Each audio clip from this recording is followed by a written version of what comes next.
Yesu ashimwe. Yesu ashimwe shengero ry'Imana. Ndabaye mwiriwe mw'izina rya Yesu. Ndashimira Imana cyane kandi ndashimiye n'abakozi b'Imana bampaye akanya. Nshimiye Imana yanteguriye ibihe byiza kugira ngo ndahabe. Yesu nashimwe.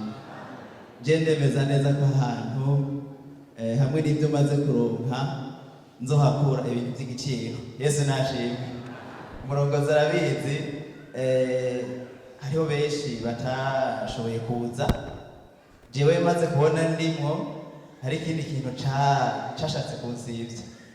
Hanyuma baravuga ati umuntu atazoronka umwanya muri izi programme abitumenyesha hakiri kare. Kandi byari byoroshe. Nari mfise inama nari kujamwo muri Congo Brazzaville, nari mfise ubutumire bampaye kete niteguye kuba nokira itike y'indege ngende.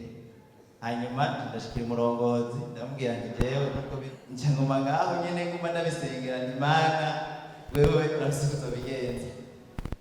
Hasigaye iminsi mikeya niho baje banyandikira ama message yuko babuze itike y'indege igenda direct, babona ko none ndaguca mu bindi bihugu bigaca bitwara amano kubera corona amakonfinema, babona byotwara uburyo bwinshi mba ndasivye. Yesu nashimwe. Ariko kwari kugira ngo uyu munsi nzobe ndi ngaha. Yesu nashimwe. None rero ndashima Imana ku mazina bavuze ni Shadrach Girigushaka. Intaha yanje ndifata umwanya muremure, uko mfashe umwanya muremure nohava mbeshe, uko umwanya muniniya nawumaze muri koma. Urumvye muri koma nivyo bene data babwiye ngaha. Yesu nashimwe. Rumba sinoza kuvuga ibyo muri koma nivyo babwiye, ndavuga bike mu byo babwiye. Yesu nabahezage. Ariko muri iyi ntaha yanje ngomba kuvuga yuko Imana irakomeye. Yesu nashimwe. Imana irakiza. Yesu nashimwe. Muri uku gukomera kw'Imana, Imana murabona hari abantu bizi ubwenge, irashobora kububika ahantu ugasubira aze kubusa. Yesu nashimwe. Murabona ko umwana akiri mutoya ataramenya ubwenge ntiwobaza ibyo wasize muhira ukuntu bimeze.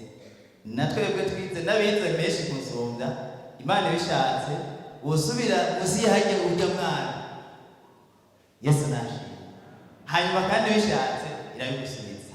Rero mbere yuko mvuga intahe reka nsome umurongo naho mwarimu yamaze kuvuga ni programme y'Imana. Yesu nashimwe. Mu Heburayo 13 umurongo w'8 havuga ngo Yesu Kristo uko yarari ejo n'uyu munsi niko akiri niko azokwama ibihe bidashira.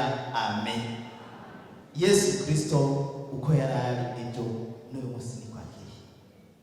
Mu bitangaza byinshi yakora, murazi ko Yesu kugaburira abantu byo bitangaza yakora kandi barabikora. Yesu nashimwe. Abantu Yesu amaze kugaburira nibugire gutatura, murabona ko Yesu nuwo arakora. Yesu nashimwe. Yesu arahari ibyaha, icyo cyoco twese turabizi. Yesu nashimwe. Ukanezerwa yaguhari nuwo aracabikora. Yesu Kristo arakiza ingwara. Muri make hari mu 2017 ukwezi kwa gatanu itariki 10. Sinkunze gufata amatariki ndavyibagira, ariko yoyo ndayibuka. Navyutse mu gatondo nkomeye, namwe ndata nari umusore, namwe ndata twabanaga, mbyuka nkomeye atani ngorane n'imwe, ndagenda ku kazi ndakora nko mu saa 5 numva ndamerewe nabi nyene bisanzwe. Hanyuma ndagenda muri salle de prof ndicara, numva umengo nyene ndamerewe nabi, ndabwira turi kumwe ntameze neza. Hanyuma numva meze nk'ugira iseseme, cyangenda muri toilette ku kazi, ninjirayo kugira ncishe amazi mu kanwa. Nkiriko ndagira ivyo numva umutwe urababaye cyane. Hanyuma mu kanya gatoya numva ikintu gikubise gituritse mu mutwe. Ivyakurikiye sinababwira ngo ni programme y'iwanje kuko sivyo twize mu mashuri. Ahubwo nari no muri etage nari kuvuga ati reka nsohoka, mugabo Imana yashifata programme cantora akayisume tuyateswe tuba turi muri toilette tujya bihanaguza bava ku kazi twaragira ubuntu hasa neza mugabo mbaba ari muri toilette naho hasa neza ca ndagatora ca ndagasesa hasi ca ndaryama ngoroye amaguru ivyakurikiye nivyo bambwiye Yesu nashimye ni ukuvuga nashiye nk'umahobo ubwenge bwashiye bugenda ibyakurikiye urumva haraciye umwanya ntazi kungana gushika yaho haza uyundi muprofeseri aje gukenera icyo kibanza yuguruye urugi aza yumva rukubise rukintu asanganijeyo hanyuma baca urumva hataba uruhagarara tuba twaranje kuri prince ko bambwiye abantu bajya bakira bavuga ati yamaze gupfa ni muri rwanda tugoba ariko aca haba umuntu w'umuganga aca haza ati ntaco nimugire kwakira muje muri reanimation kumbure Imana yagira icyo ikoze Yesu nashimye bene data abasenga jewe urumva ngo ntabyo sinarinzi aho umuntu ari Yesu nashimye sinari n'abandi Imana itora ikaja kwibira amabanga kuko baravuga ivyo bakuye je gituma nemeza neza ko ico gihe Satani niwe yashaka kunyica hanyuma Yesu nawe aravyanka Yesu nashimye muri iyo koma bambwiye ko nahamaze iminsi ibiri aha muri bene data barabizi abaje kungwaza barazi byinshi jewe ntazi muri iyo minsi ibiri Imana igira ubuntu cyandavayo ubundi umuntu yabaye nkuko maze nciye muri make nagumye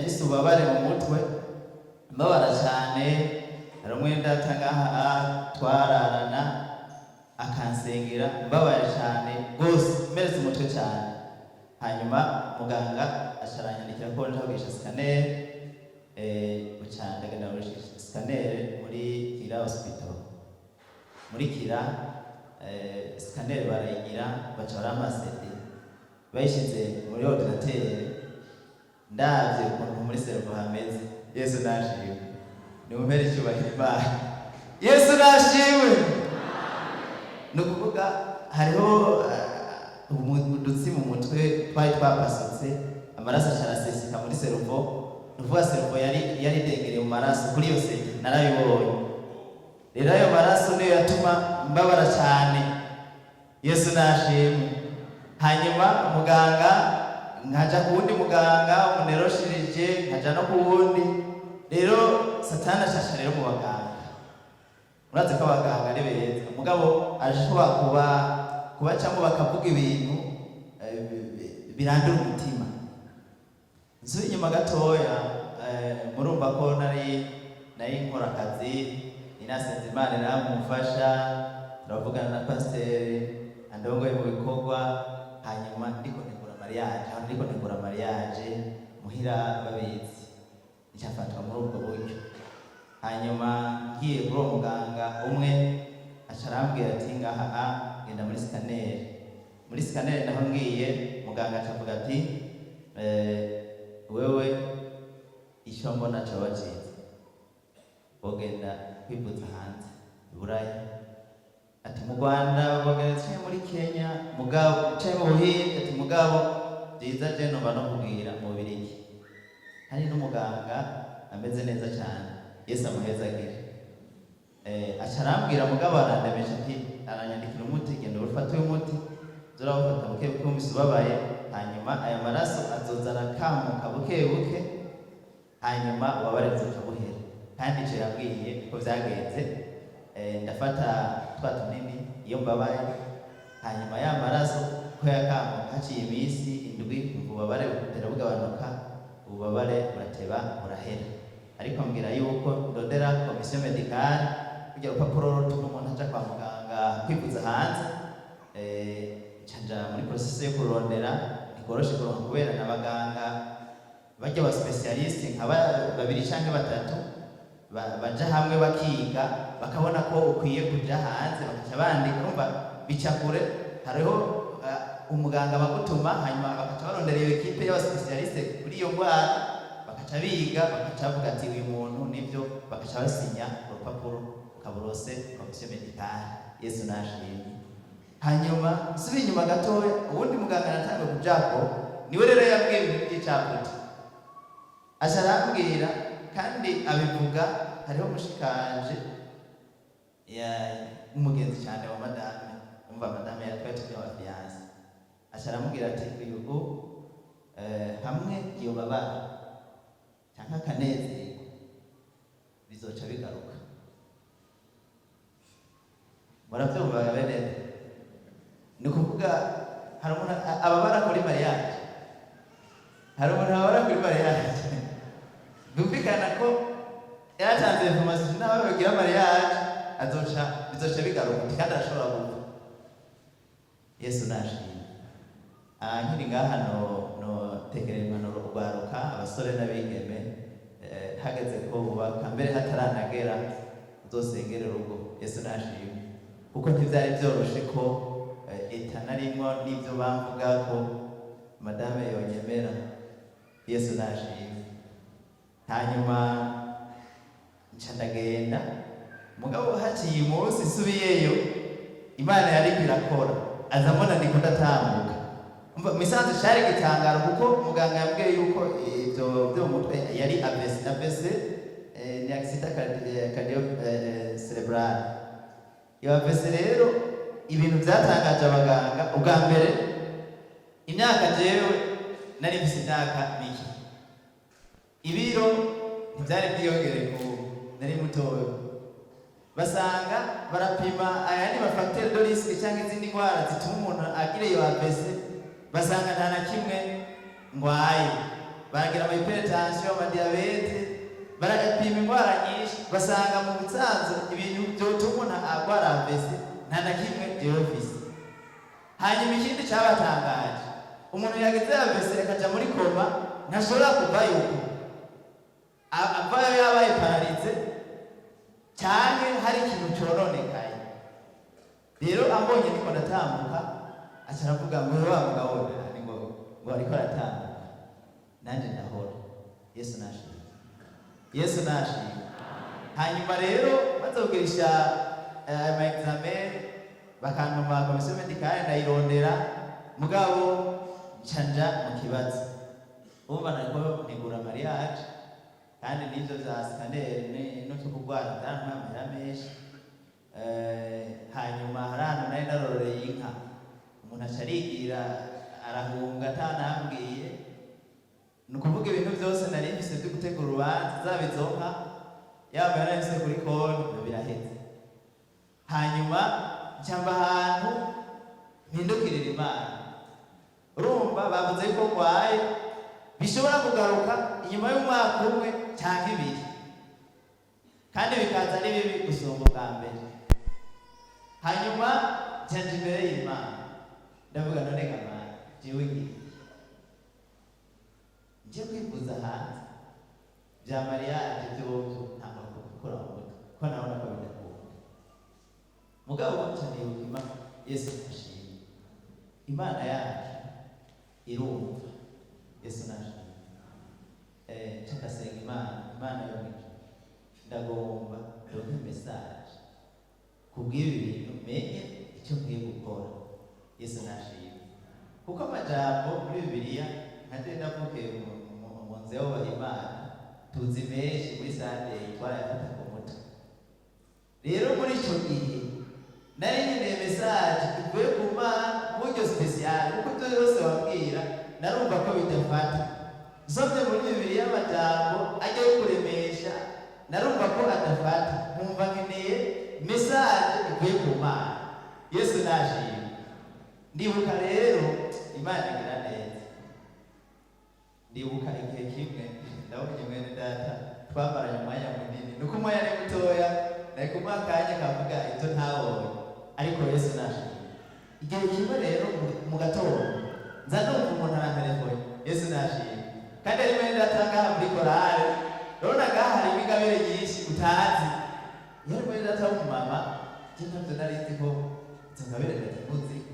Numva arantelefone ashambwira ati nimero yanjye ngira yaza abarongozi ko twari dusanzwe telefonana. Aca arambwira ati ngoma nakubwire ibintu Imana yabwiye nacyo nkurako kandi nacyo nongerako. Yesu nashimye. Acarambwira ngo Imana yabwiye ngo ibyawe birabizi. Haleluya! Yesu nashimye. Ibyawe birabizi. Yesu nashimye. Basi chanumva narene kwibyanje ibizi. Yesu nashimye. Mugabo rero madame twarumva twari tukiri abafiyanse ibya mariage narumva ntokubanguka no kumbwira ngo bya bintu jewe akaza kundaba nkamba hafi cyane. Benshi barazi ko ari mushikanje ko abantu b'Imana haraho usanga ibintu tubitwarira mu ibanga. Benshi barazi ko ari mushikanje cyangwa ari inshuti kubera twari twarira mu ibanga kandi niyo ndero y'ishengero. Yesu nashimye. Hanyuma nabwira rero gusenga Imana shikare gusenga kuko urumva ise komisiyo medicale bambwiye kuja mu Bubiligi. Ariho bene data twigeze guhura nagiyeyo bacatangura kumufasha kurondera umuganga azomvura barangirira reservation. Jewe ntabwo basenga Imana nimba biguhimbaye kugenda hariya numperera amahera niriwe ndandika ya matangazo yo gufasha yo gusaba imfashanyo atanga nzoca menya ko no gukira nzokira uko hajya akugenda bagiye kubaga mu mutwe ni havamo bibiri kandi kenshi ntibava amahoro. Hanyuma nca ndatekana mugabo Imana imaze kumbwira ko ibyanje bizi naciye ntekana ntanumva ntange gukira. Hanyuma Imana ishituma abana nigisha. Yesu nashimye. Yesu nashimye. Abana barimo mbere baca baraza mugabo Imana aribatuma baca barasengera bihevye ari muri mwe mu mwana w'umukobwa ndabona aca aravuga ngo Mana y'ibintu ngo namba bidakunda kumukiriza ibintu byo gushora indwara. Yakoresheje termine ngo ibintu byo gushora indwara turabyanze mu izina rya Yesu. Namba ari misiyo umuhaye turabyemeye ariko kuvuga ibintu byo gushora indwara turabyanze burya bica birahera cyandakira ntabwo kuja no mu kazi. Yesu nashimye. Hasigara ikibazo cya mariage ko narizeye ijambo ko Imana izi ibyanje. Imana kirabikora. Yesu nashimye. Kugira ngo nyemeze ko yankijije naratanguye urumva nakorera mu kwizera maze kuronka amahera hari umuhera yamperaniye amahera hanyuma Imana imukora mu mutima aranzanira ayanzaniye ncavuga nti harero ntera ko dote ndagira dote ndahita sivile. Yesu nashimye. Ncavuga ni ayo za reception Mana bitaguhimbara ukabimpa jewe bene data nzobaha bimwe nta kibazo mugabo bidakunze jewe mpanira mu rusengero. Aha Yesu nashimye. Akoze Imana ndabikwiganza. Hanyuma muze muri make kugira Imana yereke ko yakijije hasigaye imbuzi ibiri amahera narayaronka naciye ndonka ikiraka ryavuga market kandi ayikorera mu ntara za Kayanza na Ngozi mu misozi hariya za Nyamurenza abantu baba bahazi. Umuntu avuye muri koma maze hari mu kwicumi na kabiri njanja kuri tere mu misozi kagenda. Yesu nashimye. Atabwoba nikomeje ku Mana. Imana igirira ubuntu tere ndayikora amahera ndayaronka mariage ndayikora. Yesu nashimye. Icyo ngomba gushimira Imana rero Yesu nashimye. Imana irakiza. Bari bambwiye ko umwaka uheze bizoca bigaruka. Yesu nashimye. Umwaka wa mbere aho ugaruka narose umwana mwiza w'umukobwa. Yesu nashimye. Yesu nashimye. Umwaka wa kabiri urahera ntibyagaruka. Yesu nashimye. Nawe nyine ndabona mundi mwana. Haleluya. Yesu nashimye. Kuva mu 2017 kugeza mu 2021 Yesu nashimye. Ndakomeye shima Imana umupapa n'umudamu wanje nkunda cyane n'abana batatu. Yesu nashimye. Mumpere icyubahiro Imana. Ndashima Imana cyane. Imana ivuze irabishitse nta kinanira. Urashobora kuba ufise indwara abaganga bakubwiye kwidakira ariko mu izina rya Yesu ahantu muri sinako ndabatera inkuru ndiko mvuga Yesu, ndiko mvuga Imana ikiza nabonye. Yesu nashimye. Ukaba ufise indwara wizere Yesu nashimye. Imana irakiza, umuntu agakira. Yesu nashimye. Ni intahe nshinze abayumvise mwese Imana iraheze. Mana datatusumye. Haleluya! Ndagushimiye Mana. Ndagukengurukiye ko uko wari uri ejo n'uyu munsi ariko kandi ariko nzokwama bidashira. Warakiza indwara n'urazikiza. Mana ndasenze hagati yacu munafisi isata haleluya cy'indwara kimuhagaze imbere, kimuhagaritse umutima. Abaganga bamuhuje haleluya, ubushobozi bw'Imana nibumukize mu izina rya Yesu. Mana utabara abantu bawe, iyi ntahe izitume Mana benshi bakira, kandi nze numva intahe amatwi yanjye avyumve ko wakoze igikorwa muri Makamba mu izina rya Yesu. Urakoze uragahezagirwa, shishikari kubana natwe.